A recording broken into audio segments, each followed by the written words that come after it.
After more than 2 years of painstaking efforts, the President's extraordinary Middle East peace team, led by Jared Kushner, unveiled a new vision of how the Palestinian people could be empowered to build a prosperous, vibrant, and peaceful society if they choose peace over war.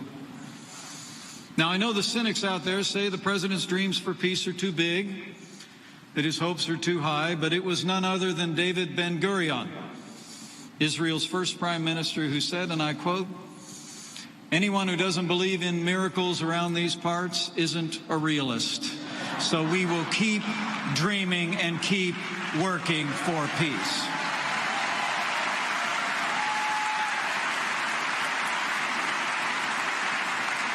And let me assure you, while any peace will undoubtedly require compromise, you can be confident of this. The United States of America will never compromise the safety and security of the Jewish state of Israel.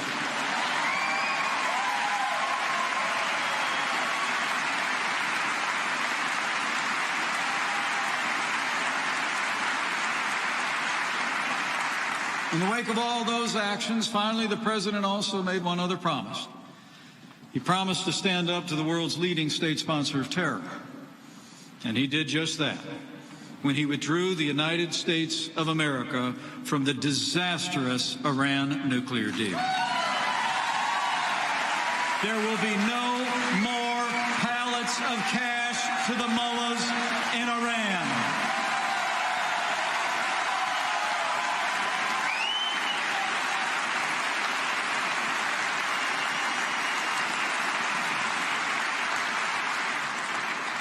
Pastor Hagee mentioned that I served in the Congress of the United States. I was on the Foreign Affairs Committee. Back when I was in the Congress, there was actually a bipartisan group of members of Congress who brought together sanctions on Iran years ago. Those sanctions were isolating a regime that was and bringing tremendous pressure on it. But in 2015, we all remember, the Iran nuclear deal was signed. All of that pressure went away. The previous administration's so-called deal didn't prevent Iran from obtaining a nuclear weapon. It simply delayed it for roughly a decade. In exchange, the deal gave away billions of dollars in cash and sanctions relief that Iran has used to fund more terrorist attacks on innocents across the region. President Trump withdrew from the Iran nuclear deal, and we have reimposed every last sanction that was lifted. And under this president, we've implemented a maximum pressure campaign to change Iran's malign behavior and hold the regime accountable for its destructive actions. It's remarkable to think that as we speak, our actions are already having an effect. They're cutting off the regime's ability to support their terrorist minions across the Middle East.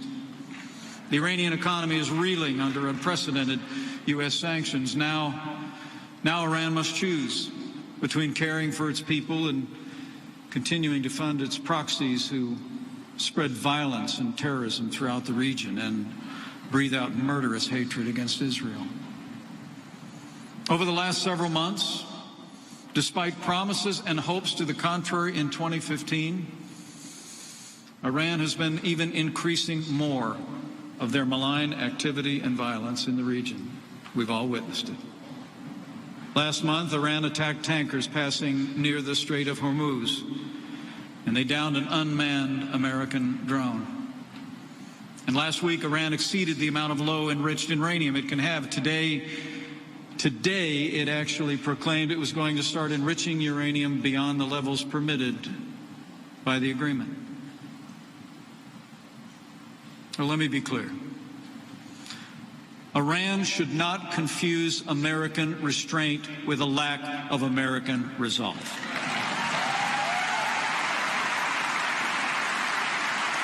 We hope for the best, but the United States of America and our military are prepared to protect our interests and protect our personnel and our citizens in the region. We will continue to oppose Iran's malign influence. We will continue to bring pressure on their economy. And under President Donald Trump, America will never allow Iran to obtain a nuclear weapon.